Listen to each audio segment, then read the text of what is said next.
Maridal daw sa gabos ta mga Bicolano ta dyan na nakaka-relate din sa lutoon ko. Ini ang pig-apod na dinailan mga kabayan. So, magisa ko nakita ko niyan nin mga ingredient, inutuntay ning laya.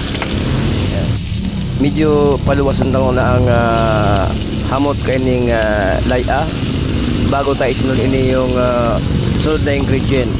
So, uya na, medyo naghahamot na ang satuyang ginisang laya. Kaya isusunod na yung bawang. Tapos ining bawang halat taman maging golden brown bago ta naman isunod ang sarong ingredient na sibuyas. So iyon na ini mga kabayan, medyo golden brown na ang satuyang bawang, kaya isunod na ang sibuyas. Ayan, yan ang sunod na ilagta.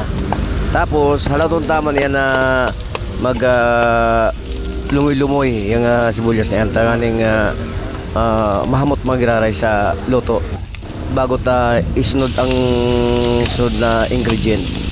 So pagkatapos ng mahalo na maray inin ito yung mga ingredients, ang isunod ta ng ilagdigdi ay ining karne, ining giniling na karne. Yan ang dikit na giniling na karne ta dikit sa naman ini pigluluto tang dinailan. So dikit sa ng bangot pwede na. So pampalasa lang yan sa satuyang dinailan, tanganing magsiram na maray ang panlasa ta. So siyempre kay puwan tang haluon na maray inin satuyang mga ingrediente bago ta isunod ang satuyang dinailan digdi sa pigluluto ta. Pero bago yan, maglagmo lang tanin dikit na paminta, pandagdag sa lasa at aroma kasi ito yung piglulutong dinailan. Haluon tang maray ining mga sangkap tanganing magsiram na maray. So ngunyan ta na igisata na so mga naayot ta sangkap, isunod ta na ining kamatis. Ayan, yan ang isunod ta, yan na yung nagpapasiram na lalo sa satuyang pigluluto na ini yung dinailan.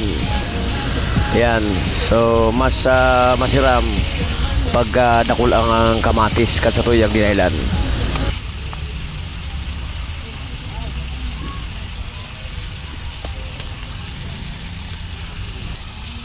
O yan na, ilaw ko na. O yan na, dinailan.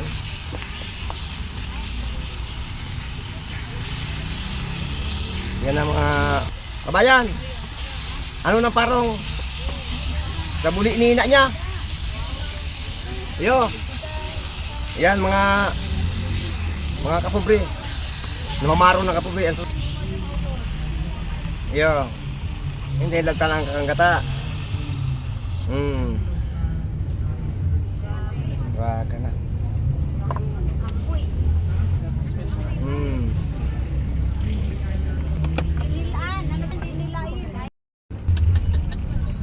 Talaga. Huwag kami laagan yung tanghali mo.